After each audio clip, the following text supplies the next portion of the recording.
Hello there, and welcome to another Wine Steward video. This is yet another holiday version. We've got Thanksgiving behind us. I hope you enjoyed yours, and I certainly did. Had a lot of good wine. Probably more bottles than people at my Thanksgiving, but we figured it out. The bottles kept us company at least. We are just like launching into December fast, and there's no way I don't think we can have a normal holiday this time around. In fact, I think we ought to delay Christmas or maybe have a Christmas part 2 perhaps in March, get vaccinated and celebrate again. There will be a new holiday, I think, or Christmas part 2. I like this idea. Let's work on that.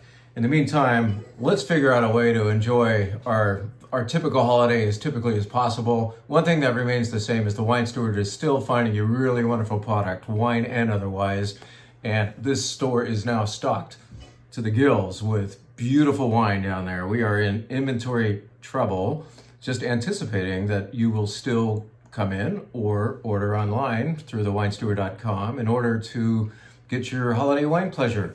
Well, we want to talk beyond just wine for a minute or two and remind you, per what we were saying on our website last week, that we have developed a new collection or category when you shop online on thewinesteward.com, where you can actually customize a gift basket just by working within one little area on thewinesteward.com. Go to shop, and then you will see that there's a section for building your customized gift basket. Now you go in there and you're going to see a couple of baskets that we suggest. One of them is good for a couple of bottles of wine and some goodies. One of them's bigger. And if your budget allows, you want to do something more magnificent, you can put in 3 or 4 bottles along with pasta and pasta sauce and perhaps some accessories and maybe some Torres potato chips from Spain and so on. Just fill her up and you're going to see all those items you can grab and put them in that basket, so to speak, kind of like filling your shopping cart at the top. But that just goes on in order. And obviously there's going to be so many things that you're thinking of and that we might have and you're seeing elsewhere on our website or you've seen in our store that we simply can't represent there. We don't have time to do all that. Who do you think we are? So anyway, point is, it's meant to inspire. We want you to use the comment field on your order to say, hey, can you also throw in this or that? Or, hey, Jim, I need this to add up to $150. We're at about $130 right now. What would you throw in? What looks good? And so on. So point is, communicate. But the other point is, we've created a little bit of inspiration on thewinesteward.com. Go to the gift basket area, see what we can do for you. Basically, it's a lot of stuff, and then the final result, once we've got our elves working in the back room, is something beautiful like this that can end up on a porch. We can ship these things as well. We can talk about that. And we've been producing beautiful gift baskets for over 20 years now at the Wine Steward. And I think, however, in 2020, ironically, we are more equipped with really cool stuff than ever before. This has been the year where we, in order to remain deemed essential, sometimes when they shut down everything else, we get to stay open because we're selling not only essential wine, but really essential food, and we need to eat, don't we? We have just been on a tear this year discovering new products. Kathy and Don in particular have discovered wonderful things, and some of them just arrived. These would be really cool for your gift basket. Right here, I'm just going to very briefly show you and tell you about. In fact, I know nothing about these things. I've just been looking at these gorgeous labels. These products are beautiful to the eye, and they sound great in that what you have in each one of these bags is an entire meal. All you're going to need for any of these is just add water and perhaps some extra virgin olive oil and Parmesan cheese, which we sell, and you've got a meal right here, or your recipient does. In other words, look at can you see this? It's colorful. What the hell is it? It's orecchiette alla verdure, and that's just basically means these ear-shaped pastas, but in this case they're multicolored to look a little more festive. And there's a bunch of seasonings in there.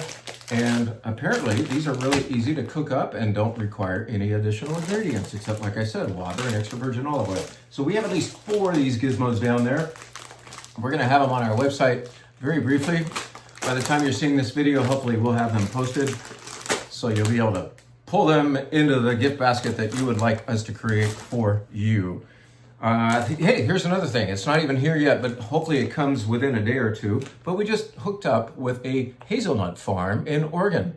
and we're buying directly from them. So no middleman, middle person. We are getting from Ash Creek product that they actually grow on their own trees, organically done, very thoughtfully sustainable farming going on there, as nearly everybody in Oregon does with grapes and otherwise. Well, here are hazelnuts from Oregon, rendered in 3 different ways. So these, actually I got some right here. Yep, that's a hazelnut. That's a good hazelnut. In America, when I was working in the produce business, we used to call these filberts, but of course Europe knows these much better as hazelnuts, and they use them in their chocolate all the time. And this nut has, its time in America has finally come. I love snacking on these. Those are the plain, but they also come with milk chocolate and dark chocolate. Sorry for my full mouth.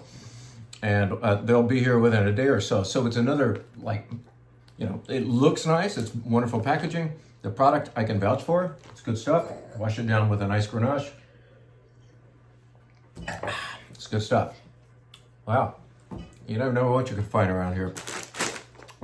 You know, with that gift basket, you may also want to throw in accessories.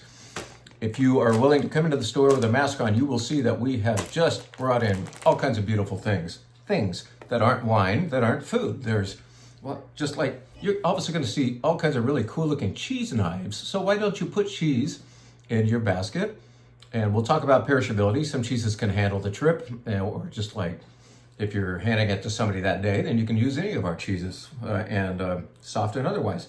But why not a beautiful cheese knife to go along? And this was crafted by hippies up in Mendocino County, I think. And it took one hippie, it probably took 20 hippies about 3 months to craft this one knife. I mean, think of the value here. This is amazing. I think it only sells for like $6. And, you know, those poor hippies, but hey, you know, they got other things to eat and smoke up there. So, I don't know. I'm making shit up. Sorry. All right, now, we got the big gift basket thing over with, and I'm all warm and cuddly, and I'm thinking, this is the holidays? What else do we do at the Wine Steward during the holidays? You long-timers know that we produce a list of the best wines of the year at this time. Well, I'm about to get out my reading glasses and start writing like crazy, and I'm going to tell you on paper about the best 38 wines in our store for 2020. Why don't I tell you about a few of them right now? You're going to see the full list come out by this weekend. I promise. I'm going to get up early and write up a storm. But what I've done is I've roamed the store for things that we still actually have in stock. Some of them only like a few bottles, but they're all important for one reason or the other. Why don't we just run through a few of them real quick? So there's a lot of reasons why I would call wine, a particular wine, the best. Sometimes, well, it's always about quality. That's the first parameter. It has, or a requirement. It has to be really good. But it can be really good at a particular price, what we call QPR, quality to price ratio. And so you could have a best wine in the store that costs only $15. You could have a best wine in the store that costs $150. So there's that, you know, it has to be really good for what it costs. There's the rarity factor too. Like, after we know the wine is great, like, is it hard to get? And that makes it kind of cool to be able to obtain a bottle or so of one of those wines. Let's take that idea right here. This is a wine from Spain, a wine that I can promise you've never seen before, because it's never been over here from Spain before. It came from Rioja. This is not red wine from Rioja. This is actually Rioja Blanco. It is made mostly of a grape called Viura, and it has a little bit of Malvasia, and I think a little Garnacha Blanco in it too, or Garnacha Blanca. At any rate, this kind of wine from Rioja is usually okay. The region really emphasizes red wine. The red wines are magnificent from Rioja. The white wines are forgettable. This is a white wine that's unforgettable from Rioja. I can promise you, this is not bullshit. We only got 2 or 3 cases of this wine, and that's because we were in on the ground floor. We heard about it from this small importer as soon as he got it. He only brought 20 cases of this wine into the entire United States. So you've got the rarity thing. You've got my promise that this, at about $40, it's actually more than that. It's the equivalent in quality to any white Burgundy you might spend that amount of money for. If you're into white Burgundy, get into this. This is worthy wine. We poured it for a few people, like geeky people, the other day. This wine sold as well as the white Burgundy we were showing them. Those thoughtful wine tasters recognized goodness here. Iraun. It's an unusual name. It's a very beautiful label. It is super rare. It's magnificent wine. It's going on the list. Let's show you something from Spain that you will probably recognize if you've shopped at the Wine Steward before. This is also an announcement that our 10 or 26 pack allocation of Clio is arriving now. This is the very first bottle to get in here. And this is a wine from southeastern Spain made of Monastrell, otherwise known as Mourvèdre, and has some Cabernet in it too. Ironically, it's done by an Australian winemaker, Chris Ringland, and his team. They fashioned this wine, and you can assume, based on it being from a warm part of Spain and being rendered with an Australian accent, that it's going to be boisterous and rich and big. This is big wine. It's big every year. Clio from a winery called El Nido is big every year, but it is one of those rare wines that is big done right. I've used that term before, but I save that term for wines like this. This wine is actually better the next day if you were to open it now. It loves air. It doesn't mind abuse. You will enjoy a glass or two on the night, on one night, and then come back to it the next day and find an even bigger, more complex wine the next day. That's because the great Monastrell can handle air. It doesn't mind it all that much. And this is a youngster. This is an 18. The new Clio is here. It gets rockin' accolades every year. I haven't read any yet, but I'm sure the press is going to be all over it once again. This is to let you know that Clio is here and it's going on the list, as it does, I think, every year. It kind of has to. How about back to white wine real quick? Tell you about a wine that I've told you about before, but this wine that has a label that doesn't tell you shit has to be explained a little bit. Sorry for the profanity today. I guess I'm in that holiday mood. At any rate, this is made 1/3 each of Roussanne and Grenache Blanc, and the third ingredient is Rolle or Vermentino, as we've learned. That's the grape with a couple or three different names. This is a wine called Côte de Brune, and it comes from an area called Fougères in southwest France, near the Spanish border, near the Pyrenees. This is actually made by a guy from the northern Rhone who travels down to this area called Fougères, where you can make a fantastic white wine and charge not so much for it because the land costs less, but the land is absolutely fantastic for viticulture. It's just like, it's not one of those fancy names. It's not as famous as Burgundy and Bordeaux and even the Rhone. So Fougères is the village. I've only had red Fougères up until now. This Côte de Brune. This is a mind bender. This wine is rich and it's nervous at the same time. So it's got more than one thing to say. And I think if you do smoked pork chops, you are gonna be very fond of this wine. If you wouldn't want to be eating leftover turkey at this point, right? We're a week later, but if you're still thinking about doing turkey for, let's say, Christmas, this wine will also do very well with that. It's about to go to our white wine club. We're very lucky to have it. It comes from a small importer we had never known until this year. So Côte de Brune, very pleased to have it. Let's tell you about a classic wine real quick. This wine's also going to go on our best wines of the year list for a couple of reasons. Because Barolo is always important. Barolo is 100% Nebbiolo from the Barolo region within the grander region called Piemonte or Piedmont in northwest Italy. Northwest Italy. Here we go. Barolo, the king of Nebbiolo. This is magnificent wine all the time, right? Barolo is like packs a punch. It's got tannins. It's got fragrance. Yeah, but in 2016, the wine critics are saying, and I'm starting to believe, having had this and a few other 16s, is a fantastic vintage for Barolo. And we're kind of back to the Barolos of old where you can age the stuff. Some of the Barolos, due to global warming or whatever, have gotten a little bit too friendly lately. And maybe they're fantastic now and soon, but they don't have the gonads to go long. This wine can go long. You'll want to decant it if you're having it this winter, but this Rinaldi will age for 10 to 15 years easily. This is a classic Barolo, 2016, fantastic vintage. We had to choose just one to tell you about 2016 with. We're going with Rinaldi, especially because it's fairly accessibly priced for fantastic Barolo. Let's go to another one. What should we tell you about next? Okay. What do we have? Yeah, here we go. This wine, okay? We sold this last vintage, 2016, was beautiful wine, priced in the low 30s. And I was calling it fantastic red Burgundy. That's 100% Pinot Noir to you and me. Pricing in the low 30s, it's kind of hard to find really good red Burgundy at that price. Well, what happened?